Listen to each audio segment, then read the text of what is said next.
रक्षाबंधनाचा सण अवघ्या 2 दिवसांवर येऊन ठेपलाय आणि यामुळं कोल्हापुरातल्या बाजारपेठा आहेत त्या राख्याने सजल्या आहेत। तसंच मिठाईचे दुकान देखील वेगवेगळ्या मिठाईने सजल्याचं आता आपल्याला दिसत आहे।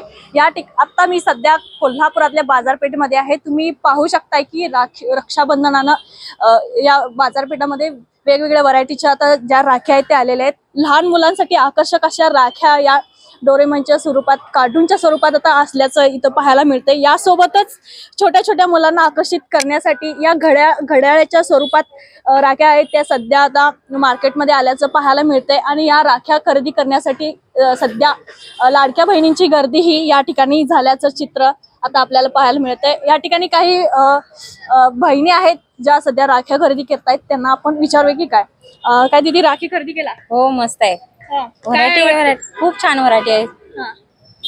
लाडक्या भावासाठी घेऊन आले, भरपूर राख्या खरेदी केल्या? भरपूर केले, भरपूर आहेत भावा। लाडकी बहीण दिसताय? लाडकी बहीण छान आहेत, राख्या मस्त आहेत, तिथे खरेदी केली भरपूर। ठीक आहे, त्या ठिकाणी आणखी काही महिला आहेत ज्या राख्या घेत आहेत, आपण त्यांना विचारूया। काय दीदी राखी खरेदी करताय? होय काय कशा आहेत राख्या? आहे चांगल्या आहेत, क्वालिटी पण चांगली आहे, मस्त आहेत, डिझाईन वगैरे सगळे चांगले आहेत। एक बहीण भावाचं नात्याबद्दल काय सांगताय तुम्ही? रक्षाबंधन हा प्रत्येक बहिणीचा आवडता सण असतो, काय वाटतं याबद्दल? आहे, वर्षात हा एकदा येतोय, पण दर म्हणजे रोज असा सण असावा असं वाटतंय। दर म्हणजे वर्षभरात एकदा आपण बहीण भावाचा हा सण साजरा करतोय, तसं नसून रोज बहीण भावाचं नातं फुलत जाणार असं असावं। त्या ठिकाणी आणखी काही महिला आहेत, आपण जाणून घेऊया। खरं तर बहीण भावाचं प्रेम काय आहे ते शब्दात आपण सांगू शकत नाही। बहिणीच्या पाठीमागे खंबीर उभा असणारा भाऊच असतो। काय सांगताय दीदी, राखी खरेदी करायला? आहेत, छान आहेत राख्या, व्हरायटी भरपूर आहे। झाली काय खरेदी? नाही, अजून चॉईस करायची चालले। काय सांगताय एक बहीण भावाच्या नात्याबद्दल, रक्षाबंधनाबद्दल काय सांगताय? आहे, आपल्या बहीण भावाचं एक नातं म्हणजे राखी बांधून आपण साजरं करतो, बहीण भावाचं प्रेम व्यक्त करतो रक्षाबंधन दिवशी। आता तुमच्या चेहऱ्यावर ते काय हावभाव आहेत, प्रेम आहे ते दिसत आहे, डोळ्यात देखील थोडेफार अश्रू आलेत, काय सांगताय? सांगा, काय वाटतं? रक्षाबंधन हा खूप आवडता सण आहे, भावाविषयी प्रेम खूप आहे। वर्षातून एकदा सण हा आपला होतो साजरा। आताच आपल्यासोबत दीदी होत्या की भावाचं काय जे प्रेम आहे त्यांच्या डोळ्यात अश्रू आले यामधून दिसून येतात, काय सांगताय काकी तुम्ही? नाही, चांगलं आहे सगळं, भाऊ बहिणींचं चांगलं असं नातं कधी विसरू नये असं आहे। भाऊ बहिणींचं नातं, भाऊ बहिणीचं असं आई बापाला बी विसरू नये असं नातं आहे।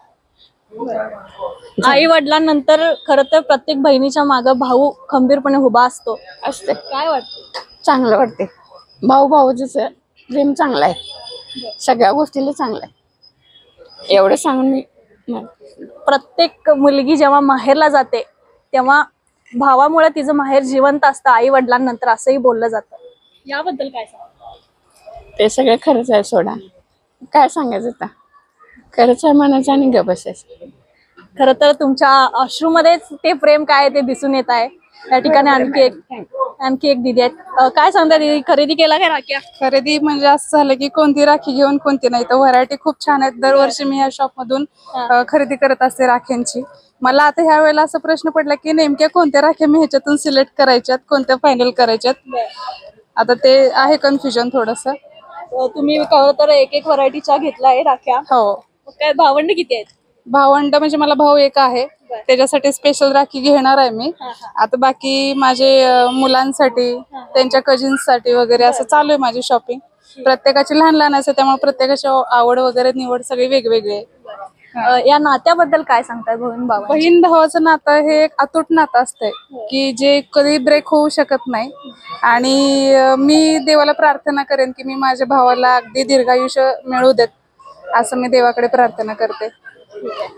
आता तुम्ही पाहिलात तर बाजारपेठामध्ये लाडक्या बहिणींची गर्दी राख्या घेण्यासाठी मोठ्या प्रमाणात दिसून येत आहे. खरं तर बहीण भावांचं नातं आणि या नात्यामधलं प्रेम हे शब्दात देखील आपण सांगू शकत नाही. प्रत्येक बहिणीच्या मनात भाऊचं स्थान हे खरं तर आई वडिलांनंतर मोठंच असतं. आणि आता आपण काही बहिणींशी संवाद साधला तर ते खरं तर भावाचं नाव काढल्यावर त्यांच्या डोळ्यात देखील पाणी आलं. आणि यासोबतच जेव्हा एक बहीण माहेरला जाते तेव्हा तिचं माहेर पण जपणं हे प्रत्येक भावाचं कर्तव्य असतं. आणि त्या भावामुळेच तिचं माहेर पण हे जिवंत असतं. आणि एका बहिणीच्या मनात भाऊ कुठे का असेना पण तो सुखी राहू दे, त्याला दीर्घायुष्य लाभू दे अशी मागणी या रक्षाबंधनानिमित्त प्रत्येक बहीण करत असते. तसंच जनप्रवास लाईव्हच्या सर्व दर्शकांना रक्षाबंधनाच्या लाख लाख शुभेच्छा. कॅमेरामन आकाश कांबळे सोबत मी अमृता पवार, जनप्रवास लाईव्ह, कोल्हापूर.